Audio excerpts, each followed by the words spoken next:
शक्तिपीठ आहेत की त्यातली 3.5 शक्तिपीठ आपल्या महाराष्ट्रात आहेत आणि महाराष्ट्रात आहेत त्याचप्रमाणे ही 3.5 शक्तिपीठ आपल्या घरात सुद्धा आहेत, होय ना? कोण माहिती आहे? होय म्हणतात का? तुला माहिती आहे का? जशी 3.5 शक्तिपीठ आपल्या महाराष्ट्रात होत तशीच आपल्या घरात सुद्धा आपली आई, पत्नी आणि बहीण ही झाली 3. ही 3 शक्तिपीठ झाली आणि अर्ध शक्तिपीठ म्हणजे कोण? तर आपली मुलगी म्हणजे ती दिल्या घरची म्हणून अर्ध शक्तिपीठ म्हणजे अशी ही 3.5 शक्तिपीठ आपल्या घरात सुद्धा आहे. पण बघा ज्याला आपण म्हणतो काही जण बघा सकाळपासून संध्याकाळपर्यंत देवीच्या मंदिरात किंवा इतर कुठल्याही मंदिरात जाऊन बसतात, प्रार्थना करतात की आई माझा सगळा चांगला होऊन दे, आई माझा पाव. म्हणजे सकाळपासून त्या आईची आराधना करतो, त्या सकाळपासून त्या आईची आराधना करतो, आई माझा पाव माझा सगळा चांगला होऊन दे. आणि घरी जा 7:45 सप्तती बायको दूध अशा की आई आपल्या पावात काय हा. म्हणून प्रत्येकाने आपल्या आईचा, आपल्या बहिणीचा, आपल्या बायकोचा आणि आपल्या मुलीचा हा रिस्पेक्ट केला पाहिजे.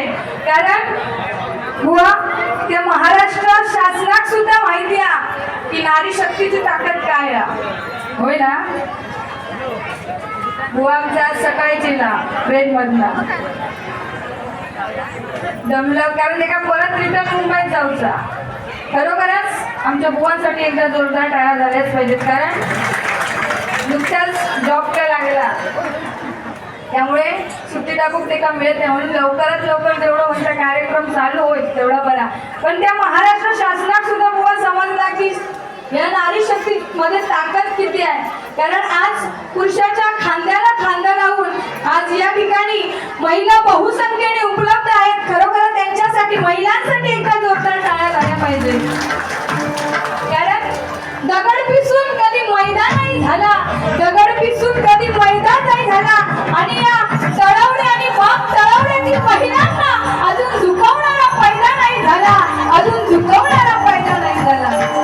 खरोखरच आज 26 जानेवारी आहे आणि खरोखरच आपला प्रजासत्ताक दिन. तर तुम्हा सर्वांना या प्रजासत्ताक दिनाच्या लाख लाख शुभेच्छा देते. त्याचप्रमाणे आज बुवा आठवण काढावी ती म्हणजेच ज्यांच्यामुळे आपण हे सण साजरे करतो, जे आपल्या डोळ्यात तेल घालून त्या सीमेवरती लढतायत, त्यांच्यासाठी सुद्धा बुवा आपण आईजवळ प्रार्थना केली पाहिजे. खरोखरच त्यांनाही उदंड आयुष्य लाभो आणि खरोखरच त्यांच्यासाठी एकदा जोरदार टाळ्या वाजवा. या ठिकाणी नोटेशन सादर करते. पगवाची चाटी साफ करा.